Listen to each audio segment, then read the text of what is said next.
نفس ماهوش خايب، لكنه ما بكل صراحة معناتها أقل من الفرق الأخرين، من سان داونز من فيتا كلوب، فهمتني.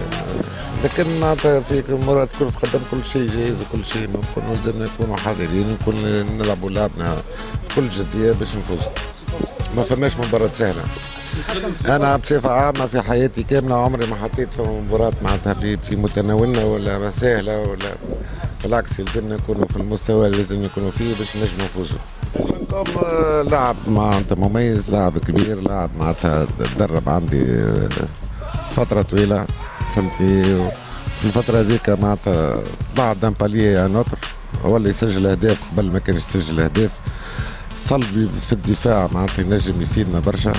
على كل سيت رونفور كي بيان معناتها بالنسبه للترجي. شوف انا بكل صراحه ماني الا مدرب، عندي انا في كونسلتاتيف مانيش ديسيدور معناتها.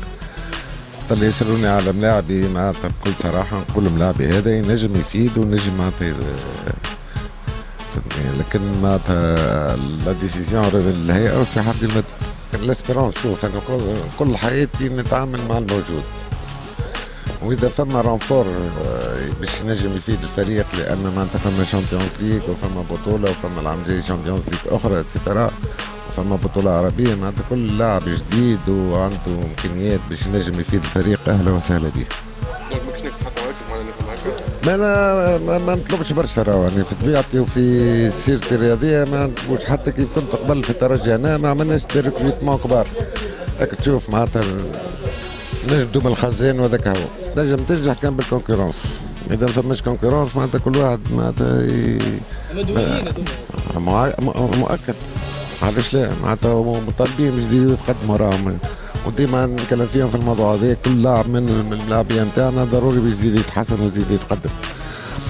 انا معناتها لاعبي مش طموح ما نجمش يتقدم، والكره ما تسامحش، الكره على كراس تو الموند معناتها في منطقه ما يطلع الفوق كيما الفوت باي، فهمتي. فضروري معناتها كي تبدا كونكورونس ملاعبي معناتها يولي يعص على نفسه يعص على بلاصته،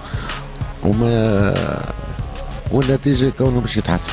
والله يجيني اللياقته البدنيه ما تسمحلوش باش يكون اساسي. كنت في السابق نخمم باش يكون اساسي، لكن كي جا وشفته يلزموا معناتها يحضر روحهم معناتها لدي خفيف في بعض الحالات في اوروبا نقولوا معناتها يخدموا خير منا مالوريزمون. بعض ساعات نلقاهم معناتها زايدين. العام في ليكيب ناسيونال اللي جاوني من اوروبا معناتها 2010 نلقاهم اكثرهم معناتها ما همش في حاله صحيه طيبه، يعني يلزمهم عمل.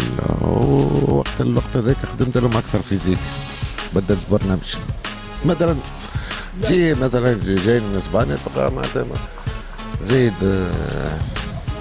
مش في لياقته البدنيه لا تسمح له باش ينجم يلعب مباراه كامله. ممكن اذا الظروف تسمح يدخل شويه من بعد.